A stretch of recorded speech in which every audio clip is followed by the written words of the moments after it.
Olá, eu sou a Petiana Jéssica Santos e hoje eu vou falar um pouquinho sobre abate humanitário de bovinos.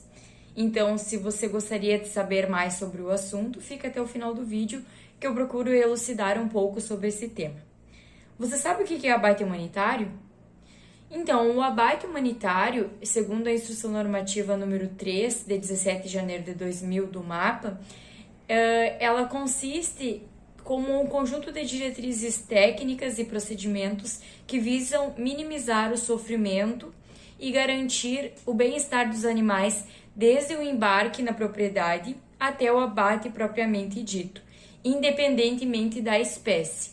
Sendo então que os métodos humanitários de abate, eles são obrigatórios para todos os estabelecimentos autorizados pelos órgãos fiscais que realizam, então, abates e aproveitamento de animais para fins comerciais.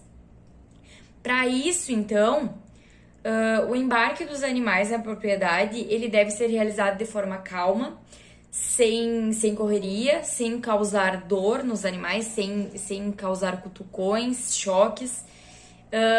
O transporte também deve ser realizado em horas que a temperatura esteja mais amena e a densidade do caminhão ela deve estar adequada. E também para descer no abatedouro frigorífico, esses animais eles devem ser estimulados de forma positiva, não de forma negativa, ou seja, não se deve utilizar, não se deve bater nos animais, cutucar, dar choque, entre outras atividades que façam com que eles sintam dor ou medo.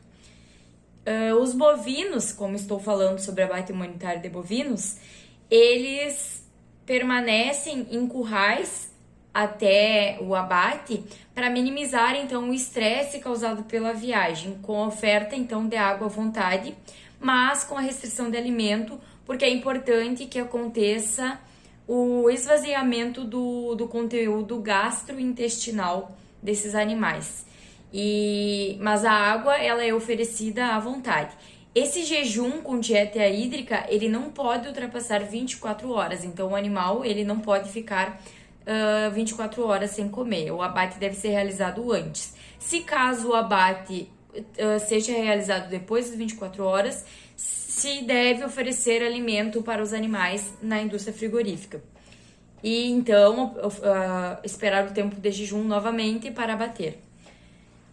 Antes, então, o abate humanitário, ele também realiza a prática de insensibilização dos animais.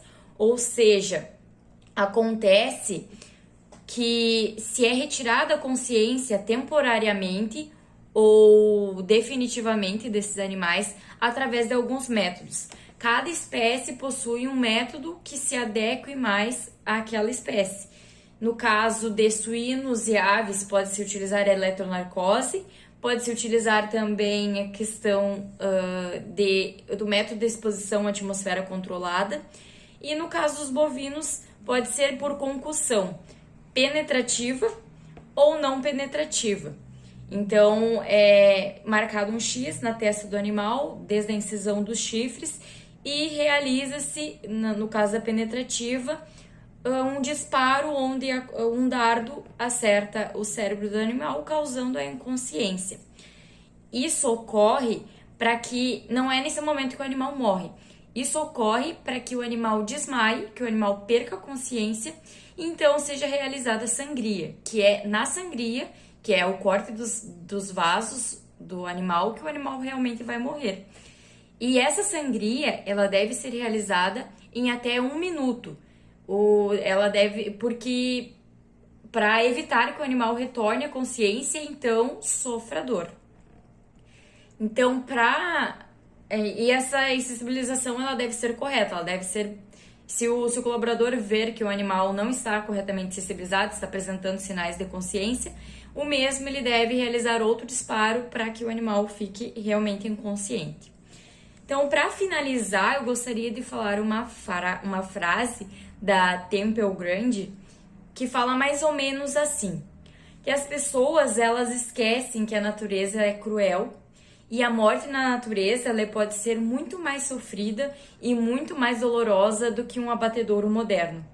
E atualmente a maioria das pessoas ela se distancia totalmente da morte, mas todo ser vivo morre.